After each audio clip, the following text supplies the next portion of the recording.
Mukhang masama yung itong 2025 budget na pipirmahan ni Pangulong Bongbong Marcos itong darating na Lunes. So ito yung nakaplano na pipirmahan niya na yung pagkatapos na i-revise lahat to na sinasabi niya noon nakarang mga araw na line by line ang kanilang sa pagre-revise nito. So may magiging problema siya nito pag may i-veto daw siya. In-interview to siya sa UNTV na mayroon siya ditong analyze na pag nagroon na pipirmahan ni Bongbong Marcos itong 2025 budget, mukhang magkaroon ng mga komplikado pa. Kasi kung i-veto niya yung ibang mga sinisingit na mga pundo sa mga congressman, magkaroon daw to ng hati-hati o mawala ng magkawatak-watak ang mga congressman. Hindi posible na itong si Bongbong Marcos mawalan siya ng mga tauhan sa Kongreso kasi alam naman natin itong mga nag-i-insert na mga pundo dyan, itong mga yung mga tauhan rin niya, yung mga congressman. Lalo to yung pinsa niya si Martin Romualdez, kung ito yung ginagawa nila ngayon na nag-i-insert itong para sa unang-una itong AKAP, tapos yung PhilHealth na hindi nila binigyan ng subsidy. So ito yung pinaka-controversial, itong PhilHealth, AKAP, DPWH at saka itong DepEd. So pag ito yung mga to, pag alinman dito ang i-veto ng presidente na siningit doon sa mga kanilang budget, magkaroon nga daw ng problema. Kasi tatlong bagay ang tinitingnan nito. Pasok ko yung video. Posibleng mangyari yung ganyang scenario na kapag may mga binito silence sa mga items ng ating Pangulo sa post-budget, maaaring matras yung ilan sa kanyang mga kaalyado sa House of Representatives. Posibleng magresulta ng backlash o pag-atras ng suporta ng ilang mambabatas kay Pangulong Ferdinand Marcos Jr. ang kanyang pag-veto o hindi pag-aproba sa ilang probisyon o items ng 2025 General Appropriations Bill o GAB. Ayon sa political science professor na si Dennis Coronacion, maaaring mangyari ang senaryo na ito kapag hindi kasamang maaaprubahan ang mga isiningit na proyekto o programa ng ilang mambabatas na inaasahan nilang makatutulong sa kanilang pagtakbo sa paparating na 2025 midterm elections. Inaasahan niya ng ating mga mambabatas, lalo pag kalamihan sa kanila ay sasalam sa parating na midterm elections. So, iniisip nila na makatulong ito sa kanila, sa kanilang campaign, sa kampanya, sa eleksyon, upang tumaas yung kanilang chances na manalo. Naging kontrobersyal ang 2025 budget dahil sa zero allocation sa subsidiya para sa Philippine Health Insurance Corporation o PhilHealth, 12 billion peso budget cut sa Department of Education. Pinuna rin ng President's sister na si Senator Amy Marcos ang sobrang laking budget na inilaan sa Department of Public Works and Highways na nagkakahalaga ng 1.113 trillion pesos. Kaya naman ayon kay Professor Coronacion, malaking hamon sa Pangulo ang pag-aproba sa panukalang budget. So maraming binabalaan sa yung Pangulo actually sa budget at unang-una yung consideration niya na kinakailangan talunin nila yung mga kandidato ng Duterte family sa parating na eleksyon. Pangalawa yung dapat hindi mag-violate sa Constitution. Pangatlo yung public backlash no sinasabi na parang napaka-greedy nila at masyadong self-serving itong minumungkahi na national budget. Ayon kay Executive Secretary Lucas Bersamin, masusing nirepaso ang panukalang pondo sa susunod na taon upang umayon ito sa konstitusyon. Maingat niya na pinag-aralan ang iba't ibang items na nakapaloob sa proposed budget. Nais rin niya ng Pangulo na makatiyak na mapaglalaanan ng sapat na pondo ang mga ahensya at programa ng pamahalaan. Sa Lunes ang nakatakdang paglagda ng Pangulo sa 2025 GAB pagkatapos ng Rizal Day program sa Maynila. So isa yon sa tinitingnan nila na itong darating na eleksyon, itong 2025 na midterm election. Kasi gusto talaga nila na ang mga Duterte walang pwedeng manalo.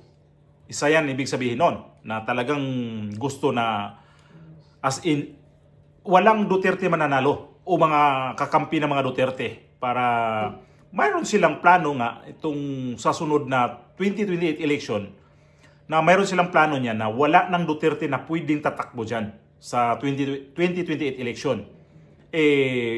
Sunod, ang nakikita niyang mukhang nagiging critical nitong 2025 budget, ito yung maghati-hati nga itong mga congressman. Kasi simple, pag ibibito ni Marcos itong halimbawa itong sa AKAP, halimbawa lang, magkaroon ng sama ng loob dito si Martin Romualdez. So ano mangyayari niyan? Si Martin Romualdez, alam natin na ngayon na mukhang mayroon sila nitong hindi magandang pagkakaintindihan itong time na to. So pag ito i-veto niya, tanggalin niya to, itong para sa AKAP o kaya itong sa DPWS, mayroon siyang i-veto dyan, malamang magkaroon pa to ng sigalot na matindi. So ano mangyari sa sunod na sunod na mga araw? So maglalaban nito, di na to yung Duterte. Labas ang mga Duterte nito. Ang maglalaban nito yung magpipinsa na. Romualdez at saka ito si Bongbong Marcos. Kasi ito si Romualdez, sigurado ako nito na magbit-bit to ng mga congressman na parang ayaw natin suportahan ang kanyang mga plataforma, kung ano man yan. Kasi alam naman natin na mga tawag dito, yung budget niya ay tinanggal. So malamang mag-away ito. So ito pa yon, sasaw-saw na naman tong iba dyan sa nakapaligid kay Bongbong Marcos. So magkaroon to ng problema. So hindi lang to. Ang dami na ngayon lumalabas ng problema. Pag-usapan nito ay pera, tungkol sa pera, ito na. Mayroon na naman IMF, yung International Monetary Fund. Nakakahiya na. Kasi saan ba ang Pilipinas halimbawa mangutang dito sa IMF? Pagka yan ang nangialam dyan sa ekonomiya ng Pilipinas, so tagilid ang ating ekonomiya. Ikita naman natin ngayon ano nang pinagagawa ng administrasyon na to. Nagbinta na ng mga gold bar na reserve. Yung sa PhilHealth, kinuha nila itong PDIC, kinuha na naman. So ano kayang susunod na naman ito? Tapos ito Maharlika Fund, ito isa pa to sa nagiging controversial to. Noon pa to.